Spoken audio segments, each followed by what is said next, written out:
Ребята, всем привет! Это Саша Сова, преподаватель вокала. Сегодня у нас с вами наконец-то урок по вокалу, друзья. Влоги по вокалу. Мы с вами обсуждаем всякие разные темы, всяких разных артистов, но почему бы нам и вокалу, собственно, не поучиться? Тема такая, как сделать наш вокал, наш голос разнообразнее. Хочу напомнить вам, что я имею право такие видосы делать, потому что препод по экстрим-вокалу я во вторую очередь в базе.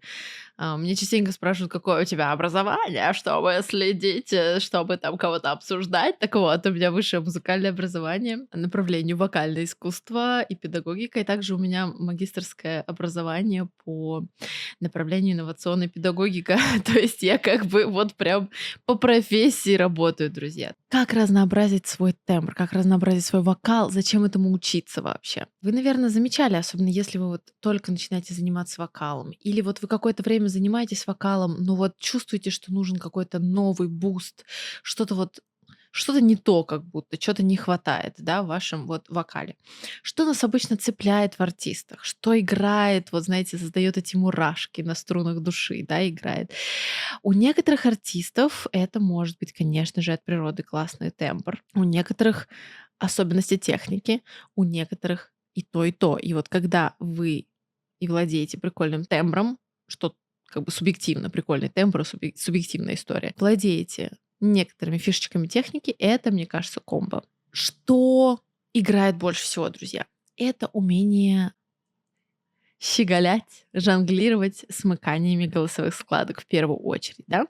Мы можем выделить с вами, ну вот, базово 3 смыкания, но на самом деле, конечно же, это все перетекающее из одного смыкания в другую историю. Но давайте выделим 3. Это толстое смыкание, тонкое смыкание и субтоновое придыхательное смыкание. Можно по-старообрядчески назвать грудной, головной и субтон, да, фальцет же тоже. Можно еще какие-то там скрипучие смыкания, да, там типа фраевые какие-то смыкания, вот такие вот тоже делать и так далее. С имитацией расщепления, скажем так, да. С имитацией хрипотцы это уже не совсем оно. Но в базе 3 смыкания. Эти смыкания, они могут, уже меняя, например, в любой песне, мы сейчас с вами будем, например, разбирать и какие-то упражнения делать, эти смыкания могут хорошо звучать сами по себе, и эти смыкания также могут, интересно звучать, меняясь постоянно, да, в рамках, там, например, иногда одного предложения, одного слова даже.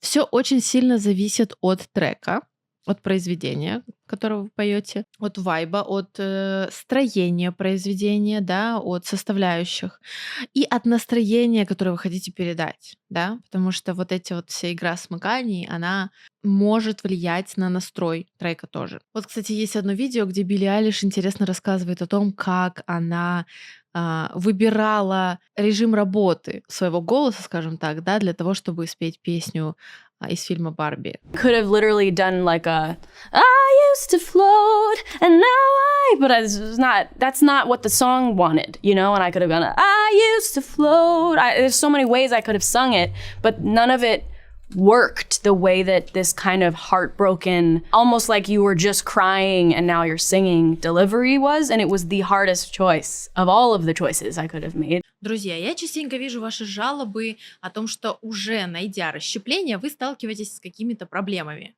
Например, расщеп есть, но плохой контроль, нестабильность звучания, неэстетичность звучания. Как-то что-то вот вроде хорошо, но некомфортно. В песне там, где надо, расщеп не вылезает, а там, где не надо, вылезает. Всякие нюансики прикольные не получаются.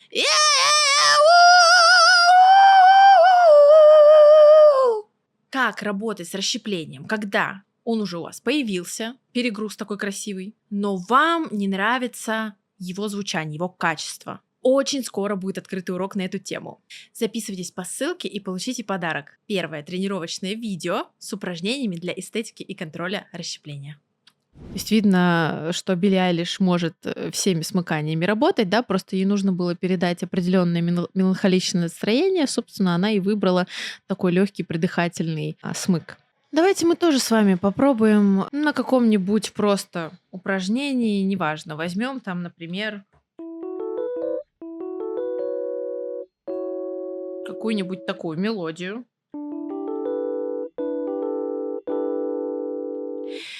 Смотрите, что я имею в виду. у нас наши смыкания могут звучать так. Ю. Это если толсто. Ю, ю, если тонко. Ю, если придыхательно, да? Можно как себя потренировать в разнообразии, скажем так. Можно сначала добавлять какое-то одно смыкание. То есть, например, мы начинаем работать толстым смыком, постепенно прибавляя по одной нотке фальцет, да, или придыхательный смык, или жесткий смык, да. Он называется по-разному, но это все одно и то же. Например, ю. Последнюю нотку мы вот так спускаем на фальцет. Просто подаем воздух. Ю. Здесь мы на толстом смыке воздух не подаем, да, на то он и толстый. Ну, подаем, конечно, иначе бы у нас не зазвучали, иначе бы у нас не зазвучал голос. Конечно, здесь воздух присутствует, но его выходит, да, то есть сопротивление большое его выходу. Ю. А в конце мы делаем такой щелчок, и, соответственно, этот щелчок происходит из-за резкой смены смыканий, да. Потом можно 2 нотки добавить. Ю. Да? Оп. Ю. И уже вот так получается интересно. Потом мы с вами можем добавить еще 3 нотки. Ю. Ю. Ю. Ю. Да? Потом ю. Первую только грудную, например, первую только толстую нотку, и дальше ю. Остальные все фальцетные, да? И постепенно вы вот так вот учитесь фразировать разные смыкания вместе. Например, можно еще, кстати, пойти в обратном направлении. То есть ю. Вот, например, берем раскладку. 2 толстых, 2 ноты на толстом, 3 ноты на придыхательном смыкании. Ю. Ю. И получается, то есть мы прошли наверх, да, и обратно ю. Идем также фальцетом. Ю. И внизу вот эти вот оставшиеся 2 ноты переключаем снова на толстый смык. Ю. Можно менять конфигурации, да, то есть можно ю.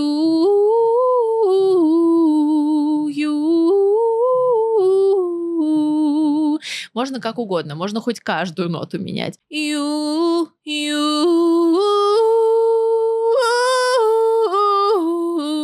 Тоже полезно, да, какие-то такие штуки поделать. Тоже прикольно, да, и потом делать это в более быстром темпе. То есть вот именно приучать себя к постоянной смене. Плюс это, если вы вдруг увлекаетесь мелизматикой, это тоже очень хорошо для подвижности, потому что мелизматика становится от этого тоже лучше. Ну, от умения постоянно менять смыкание. Потом мы можем с вами взять какую-то фразочку или какое-то слово. Да, вот у нас было слово «you». Можно считать его за букву русскую, а можно считать его за слово you. Это ты на английском языке, вообще-то. Да, и мы можем, например, с вами взять какую-то фразу You love me, you love me, you love me. И пробовать ее по-разному конфигурировать, скажем так, да, между этими 2 смыканиями. Опять же, 2 нотки. You love me. Что-то такое можно тоже сделать. То есть, допустим, первые 2 ноты you, грудные. Дальше получается дальше 3 фальцетные love me. И обратно 2 первые, получается 2 последние ноты грудные. Можно you. Можно наоборот, можно начать с придыхательного смыка, да? You. Потом you. Хоба. You. И хоп, такой, да, такую эмоциональную качельку сделать, да? То есть послушайте. You love me. Что-нибудь такое промутить, да?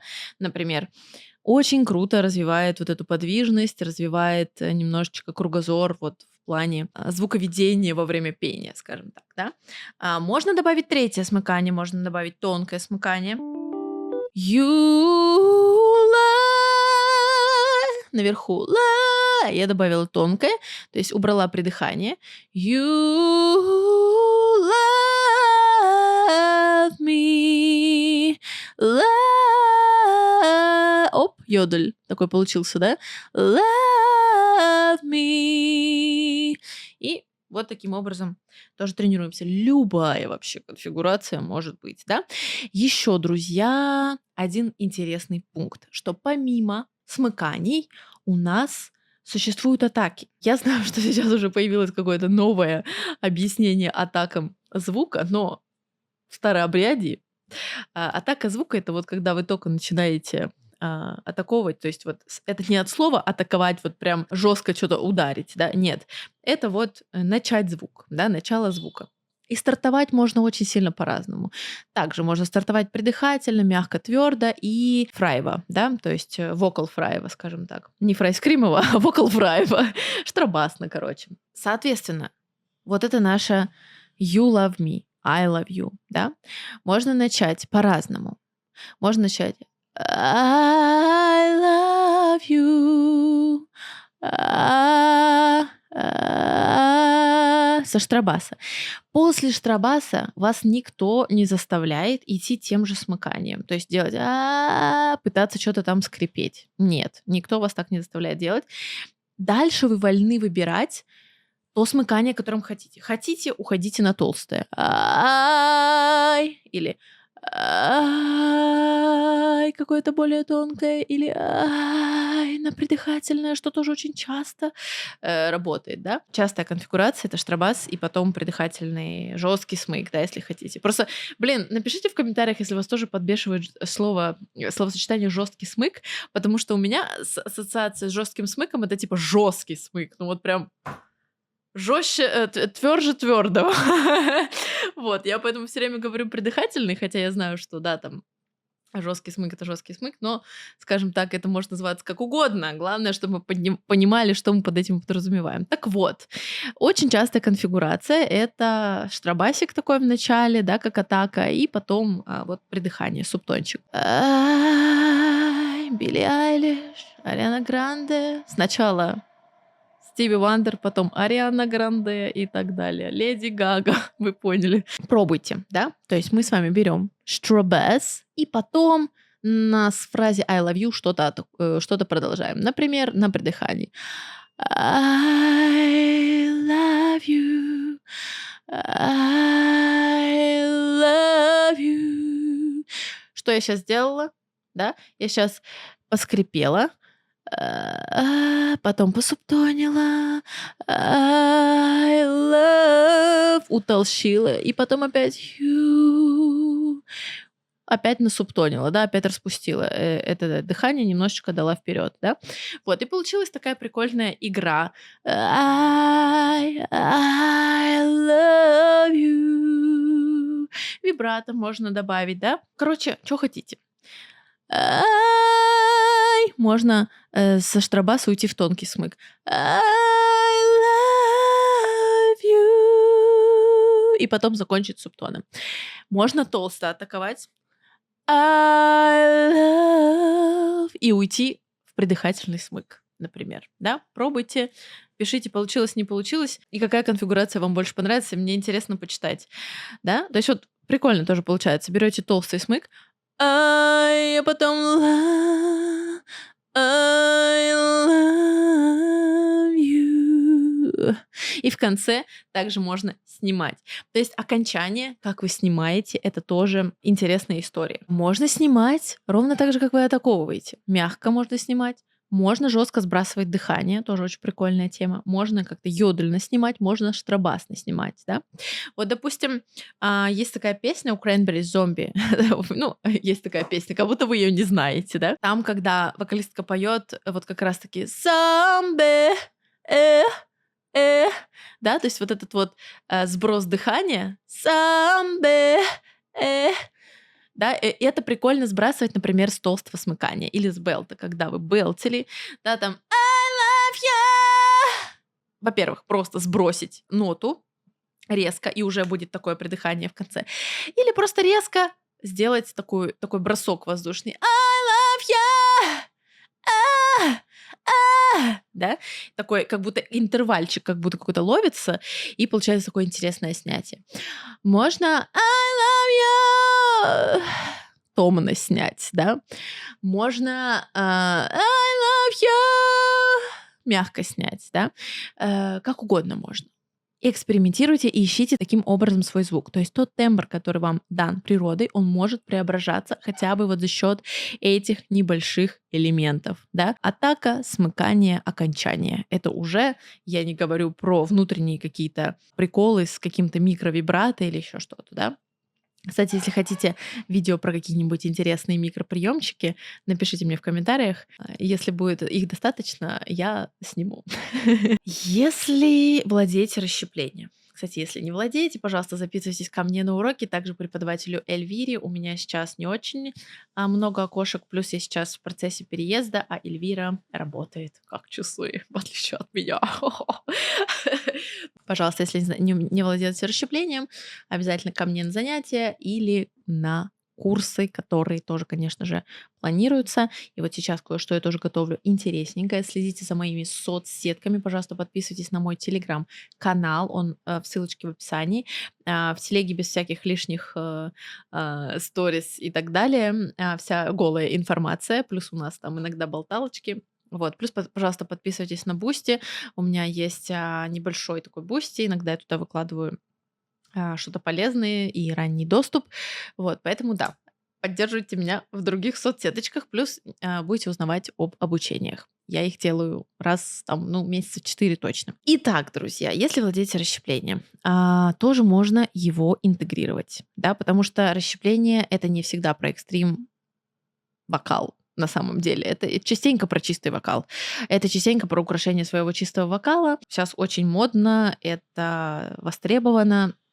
Все больше чистых вокалистов идет именно на обучение какому-то перегрузу. И я не говорю сейчас о скримах, гроулах и даже каких-то жестких драйвах там и так далее. Да? Я говорю о небольших перегрузах. И здесь, конечно же, можно взять за пример штробасную атаку или вот это штробасное звуковедение, да, вокал-фраевое. Но, к сожалению, в среде коучей по вокалу, которые преподают исключительно чистый вокал, фрай, как вокал-фрай, который штробас, это одно и то же, просто разные термины, скажем так, да. Вот я сейчас тоже разговариваю с включением иногда вокал-фрая, да, когда я спокойно разговариваю, включается этот скрип. Когда речь идет о преподавателях чистого вокала, у преподавателя чистого вокала это считается за расщепление.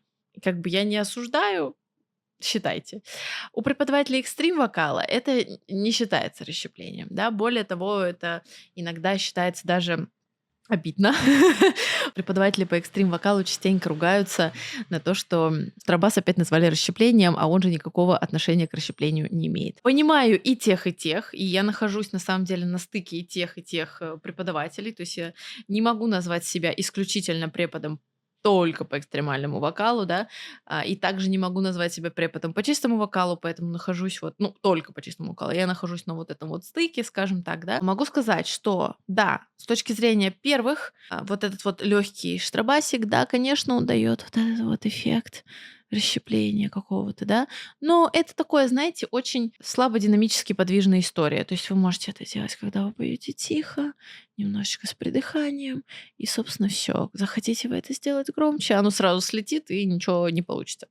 Вот. А в случае же с преподом по экстриму, да, здесь эта история более ходовая, более подвижная, но не всегда нам нужна в такой динамике, в какой она есть вот в рок-музыке, в экстрим-метал-музыке, например.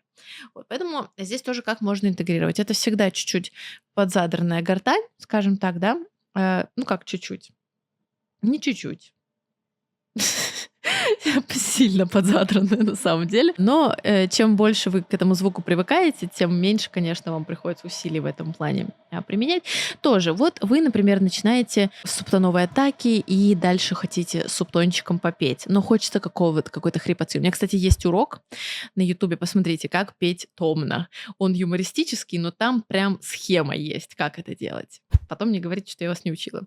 Так вот, допустим, I love you. Можно спеть вот так. I love you. можно этот субтон слегка форсировать и получить небольшой треск, небольшое расщепление. I love you. Можно постепенно уходить в другое смыкание, но оставляя расщепление. То есть мы начинаем, например, с придыхательной атаки. I love you. Да?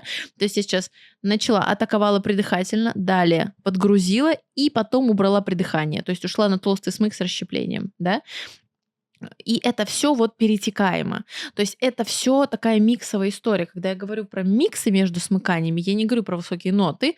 Миксы — это именно вот тяготение от одного к другому. Да?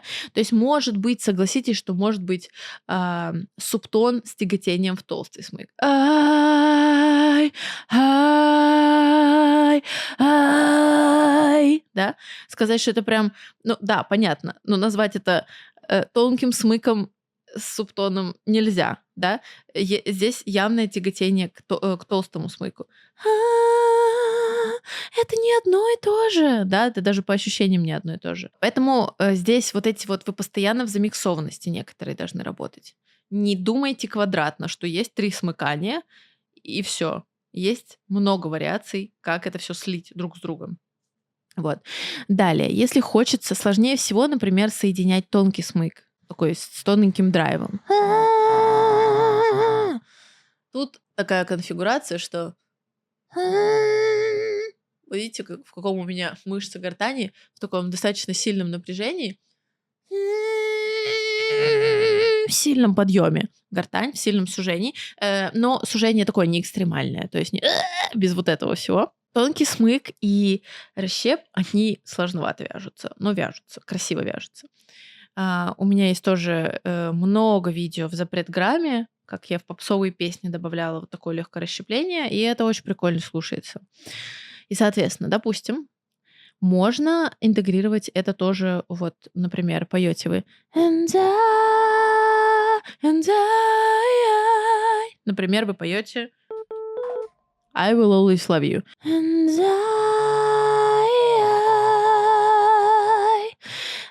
Можно начать с субтончика, потому что через субтон всегда легче выходить в расщепление.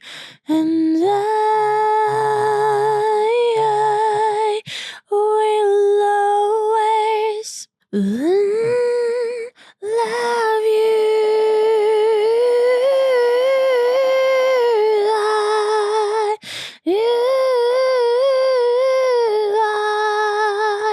Да, может там поначалу быть не такой необъемный, попсовый, красивый, соуловый фальцет, да. Такой чуть-чуть более скомпрессированный, но тем не менее, да. Если вам, ну, прямо очень хочется посубтонить I will always love you, да. То есть это все можно потихонечку развивать. Например, вы все любите Майли Сайрус, да? The midnight sky is the road I'm taking, head high up in the clouds. Oh, да, если как-то супер криво. I was born to run, I don't belong to anyone. Oh no, I don't need to be loved by you. Попсовая песня, да?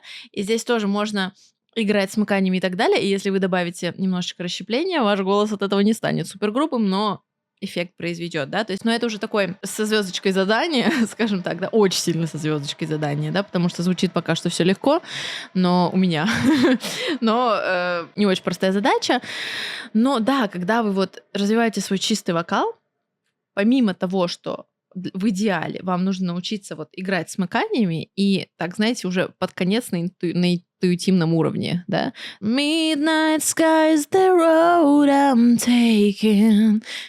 Из башки просто. Head high up in the clouds. Например. Head high up in the clouds. Oh, oh, oh. Что-нибудь такое, да?